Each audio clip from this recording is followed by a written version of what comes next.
Lotus, a team in Formula One so monumental their legacy rivals that of McLaren and Ferrari, and even Williams. However, if you were to ask a modern fan who they were, unless they had some extensive knowledge of F1 history, they wouldn't know who they were. So, let's talk about Lotus, F1's forgotten icon. From Chapman to Clark, Cosworth to sports cars, here is the story of Lotus.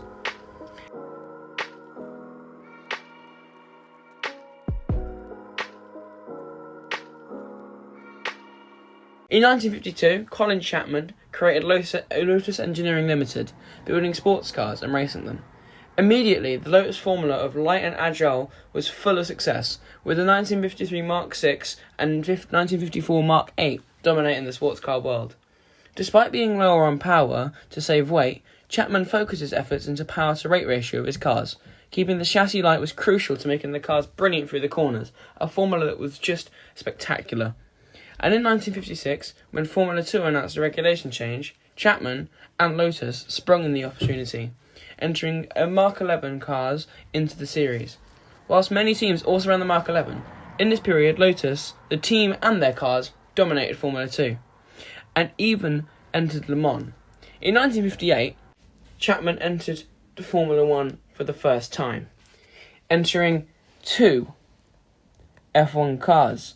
Graham Hill, a future two-time world champion, and Cliff Anderson, who is not a future two-time world champion, into Formula 1, running Lotus 12s, which are later replaced by Lotus 16s. Now, Lotus were now in Formula 1 for real. Now, the first victory for Lotus came in the 1961 United States Grand Prix. However, a year earlier, Sterling Moss had recorded the first victory in the Lotus car in Monaco in Lotus 18. However, Colin didn't just run the Lotus racing team. There was also a road car company on the backbone to help fund the team, which was now booming. The Lotus 7 and the Lotus Elite was followed by the Lotus Elan in 1962. Now, there was actually a racing series formed with the Lotus Elan called 26R. In 1963, the Lotus Cortina, which Jack Sears drove to the British Touring Car Championship title, but repeated then by Jim Clark in 1964 and Alan Mann in 1965, European Touring Car Championship. So they had successes, of course, not only in Formula 1, but in other divisions of racing. Now, Lotus were one of the first teams to run the Cosworth DFV engine. Now, if you're not aware, the Cosworth DFV engine is one of the most dominating engines in Formula 1 history. It won more titles than any other engine has ever done so. And what's so crucial about this? Well, the engine was actually run for about 20 years or so, because it was just such a good engine. And it was actually Lotus who pioneered it. And glory would come in 1963 with Jim Clark. In the Lotus 25, he won 7 of the rounds of this championship, and then eventually won the championship. And it's not like he was out of contention for 1964. No, he was right in the running for it until his Lotus gave in the final round. Thus, John Surtees in the Ferrari took it. However, in 1965, Clark won again with 6 wins in the Lotus 33, and he won the championship. At this point, Chapman was known as an innovative genius who created brilliant racing cars. However, he was still criticised for the fragility of his cars and how they were very dangerous. And there was a right to be concerned. Due to their light design from the chassis, the car was very fragile and could easily crumple in a crash. Many drivers were injured or killed in accidents. Notably, Sterling Moss was injured and taken out of contention for any racing, and Jim Clark was killed, all in Lotus machinery. Not only were the cars fragile on impact, due to their light design, weight saving was a big part of it, and thus there were many failures with the structure and parts of the car. Notably, Dan Gurney is quoted as saying, "Did I think the Lotus way was doing things was good? No. We had several structural failures in those cars. But at the time, I felt like I was paid the price for getting something significantly better." This shows just the attitude of racing drivers, especially back then when every race there was no knowing whether or not you were going to finish that race alive. However, they still chased the dream. And Lotus were then caught out in 1966 when the engine size was actually increased. This, of course, went against the flow of Lotus's formula of their design, and thus they started to struggle. And with the failure of the Coventry engine they were running, they had to try and find a new solution. They switched to the BRM P75 engine for the Italian Grand Prix, only for the engine to be proven overweight and unreliable. However, they switched on one of their smartest decisions to a Ford Cosworth DFV engine, of course, what I talked about earlier, and that returned the team to winning form in 1967.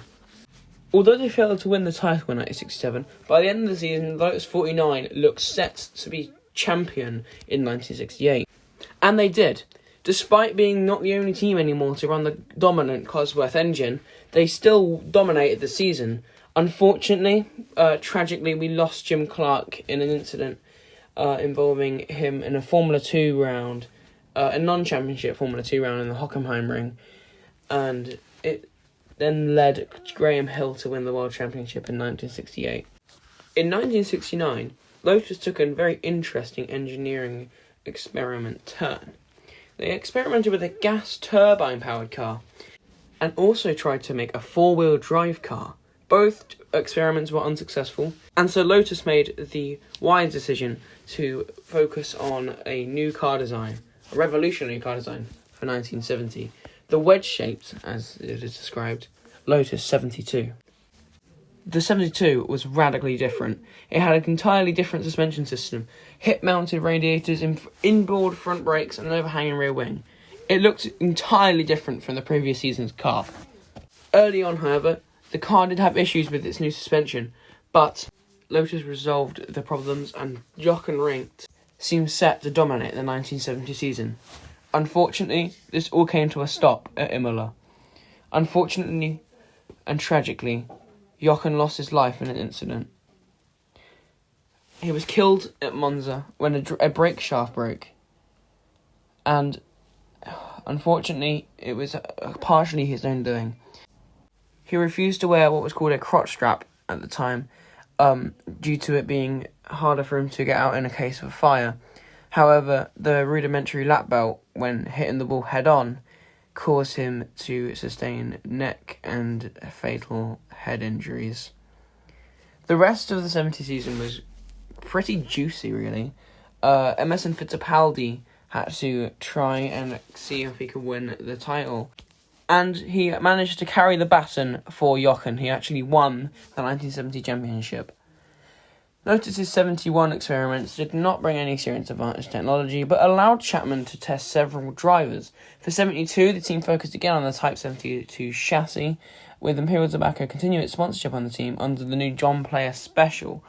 Of course, that was an iconic livery, the new JPS livery, the black and gold, beautiful livery everyone loves and knows. And Emerson Fittipaldi started to take over the team. He was kind of the number one driver now, of course. And he actually took the title in 1972 and became the youngest world championship winner. The Lotus 72 then ran for 5 years in Formula 1 before finally retiring at the end of the 1975 season. You've got to remember now, though, that in Formula 1, back in those days, if you had a very quick car, you didn't have to make a new one. In fact, other teams couldn't develop as quickly, and usually, if you had a good car one season, you'd stick with that car for the next one. So, it was only in 1975 where the Lotus 77 was prepared for the 76 season. And in the first ever Formula Ford series car was built around a Formula 3 Lotus, the Type 51. If you don't know what Formula Ford is, it's one of the main steps up into Formula 1 racing. A lot of Chapman's success and most of Lotus's legacy comes from the innovation from their cars. The Lotus 25 was the first monocoque chassis in F1. The 49 was the first car of note to use the engine as a stressed member. The 63 was the first mid-engine F1 car with four-wheel drive. The 72 broke new ground in aerodynamics. It was innovating, really, and Chapman was just an innovator himself as the team boss.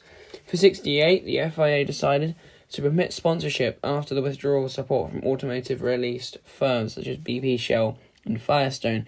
In April, Team Lotus were the first works team to paint their cars in the livery of their sponsors, with Clark's car appearing in Hockenheim with the red, gold and white colours of Imperial Tobacco's Gold Leaf brand. I talked about that in my History of Sponsorship Lip video. If you want to check that out at some point, please watch the rest of this one. We're only getting started in this one.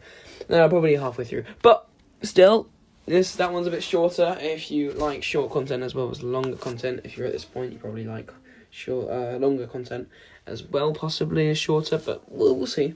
Please do take this moment to subscribe whilst I'm at it, but let's keep going.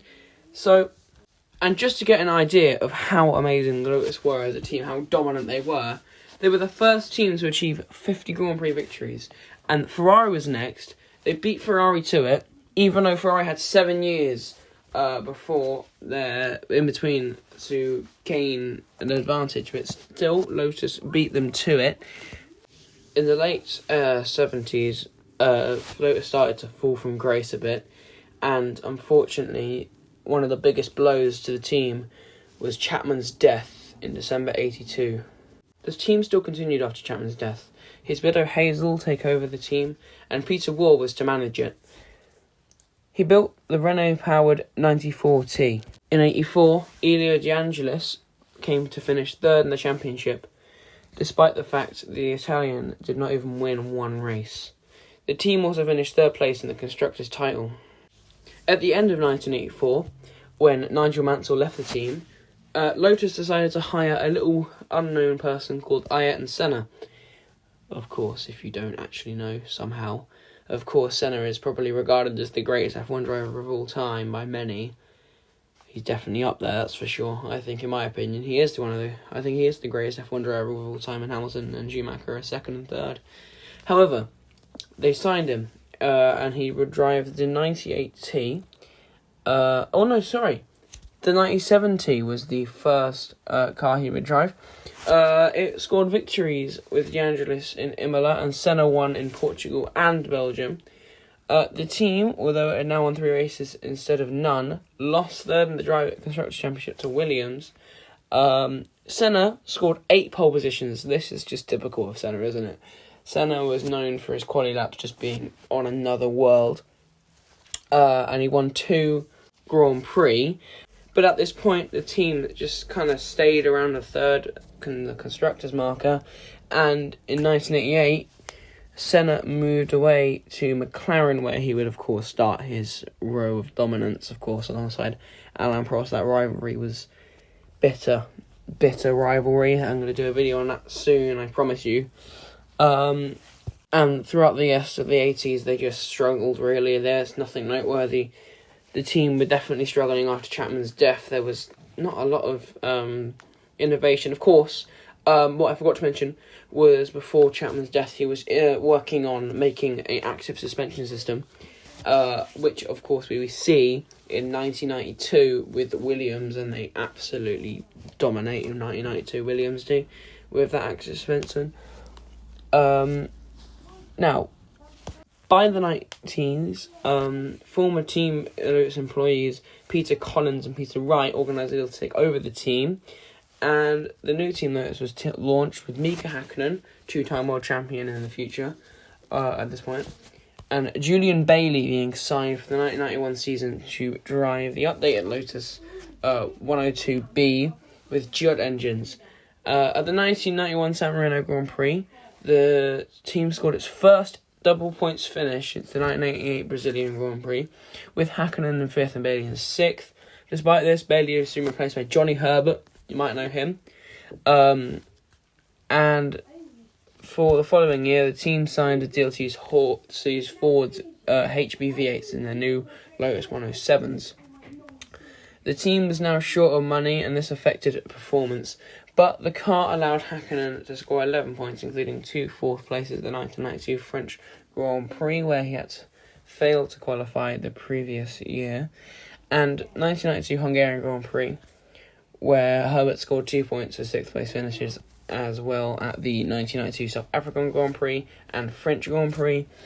The team finished 5th in the Constructors' Championship, and now debts were mounting on the team, and it was unable to develop the Lotus 9104.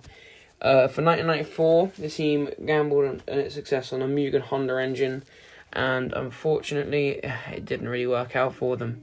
The team went into administration in September 1994, and it pulled out of Formula 1. Kind of.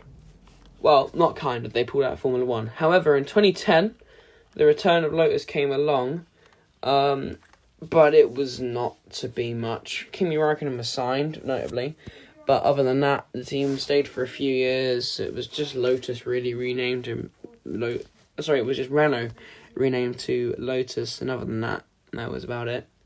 Well, I hope you enjoyed that video. That was a longer one than usual. But I hope you enjoyed. Please recommend anything else you want me to do. Please do subscribe because it helps out a ton. This is obviously quite a small channel, so every subscriber means even more. And thank you guys for watching. And I'll see you in the next one.